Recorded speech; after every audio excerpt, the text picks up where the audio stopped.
Psychiatrist ने बताया अक्षा अभिमन्यु को अवीर के ब्रांड से जुड़ी बड़ी बात। अभिमन्यु और अक्षा के सामने खुला है मुस्कान का गंदा खेल। मुस्कान ले रही थी अवीर से बदला। जी हाँ, क्या है पूरी खबर? आखिरकार क्या कुछ खेल खेल रही थी मुस्कान अवीर के साथ में और साइकियाट्रिस्ट ने क्या कुछ कहा है अक्षा और अभिमन्यु को, चलिए आपको बताते हैं। लेकिन उससे पहले बता दें कि ये सारी बातें बेबुनियादी नहीं है। ये सारी बातें और लोकेशन शूटिंग के दौरान पाई गई खबरों पर आधारित है, यानी कि आने वाले एपिसोड्स में आपको कुछ ऐसा होते हुए नजर आ सकता है। तो जरूर से ही इतनी मेहनत के लिए वीडियो को लाइक, चैनल पर नए हैं तो चैनल को सब्सक्राइब और पास खड़े घंटी बटन को दबा दें।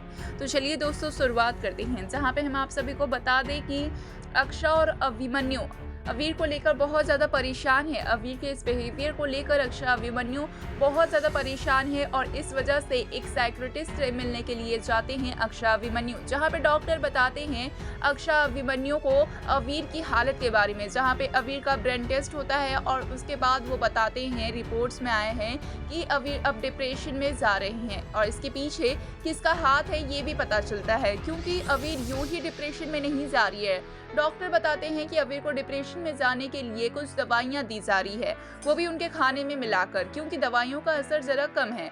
और ऐसे में अक्षा अभिमन्यु अनुमान लगाने लग जाते हैं कि आखिरकार कौन ऐसा कर रहा है। जहां पे अक्षा अभिमन्यु बहुत ज्यादा परेशान तो होते ही हैं, बिल्कुल शॉक्ड भी होते हैं कि आखिरकार उन्हें खाने में कुछ मिलाकर कौन दे सकता है, क्योंकि अभी घर में ही रहते हैं, अभी तो स्कूल भी नहीं जा रहे हैं। तो घर का ही कोई व्यक्ति है जो ऐसा कर रहा है और घर का परिवार का कौन ऐसा सदस्य है जो ऐसा कर रहा है और क्यों कर रहा है। अक्षा अभिमन्यु एक दूसरे से हाथ मिलाते हैं और एक बार फिर से ये जानने के लिए, ये समझने के लिए और असली गुनहगार तक पहुंचने के लिए एक दूसरे का साथ देते हैं, जहाँ पर दोनों प्लानिंग प्लॉटिंग करते हुए नजर आए हैं।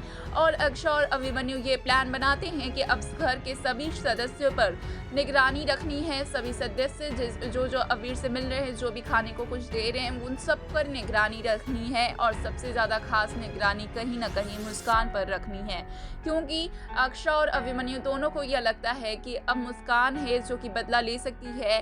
कहीं ना कहीं मुस्कान का गुस्सा फूटा था और बड़े पापा ने उन्हें बोलने से रोक दिया था और कायरव भी मुस्कान को रोकते हुए नजर आए थे, लेकिन मुस्कान कह रही थी कि वो बदला लेना चाहती है अफनफ की मौत का और अफनफ की मौत के लिए अभिमन्यु को जिम्मेदार ठहराती है। तो अभिमन्यु और अक्षा ये सोच रहे हैं कि कहीं मुस्कान अभिमन्यु और अक्षा से बदला लेने के लिए अवीर को मोहरा तो नहीं बना रही और अभिमन्यु की ये बात एकदम सच होती है और कहीं ना कहीं ये सच सामने भी आ जाता है। अक्षा देखती है कि मुस्कान अवीर को दूध दे रही है और रात के दूध में अवीर के दूध में कुछ ऐसा मिला दे रही है जिसकी वजह से अवीर डिप्रेशन में जा रहे हैं। वो कुछ और नहीं बल्कि डिप्रेशन की गोलियां होती है।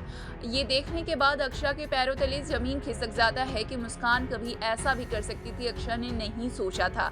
जहाँ पे अक्षा ये बात अभिमन्यु को बताती है और अभिमन्यु ये डिसाइड करते हैं कि अभिमन्यु और अक्षा पहले तो ये दूध अवीर को नहीं पीने देंगे और वहीं दूसरी ओर ये सारी बातें फैमिली यानी पूरे परिवार को ना बताकर सिर्फ और सिर्फ मुस्कान से बात करेंगे, क्योंकि अगर पूरे परिवार को ये बात पता चली तो मुस्कान और कायरव का रिश्ता टूट सकता है, जो कि अक्षा नहीं चाहती। वहीं पर अक्षा को ऐसा लगता है कि अब एक भाई के जाने के दुख में एक बहन कहीं ना कहीं ये गलतियां कर सकती है, इसलिए कभी उसे मौका देना चाहिए, समझाना चाहिए, रिश्ता नहीं टूटने देना चाहिए और ना ही मुस्कान को सभी घर वालों के सामने नीचे झुकना चाहिए। इसीलिए अक्षा और अभिमन्यु मिलकर मुस्कान से बात करेंगे और मुस्कान को समझाते हुए नजर आएंगे। अब देखना होगा काफी इंटरेस्टिंग कि क्या मुस्कान अक्षा अभिमन्यु की बात समझेगी और मान जाएगी या फिर बदला लेने की अब भी ठान रखेगी। वेल, इस पे क्या है आपकी राय, हमें बताएं।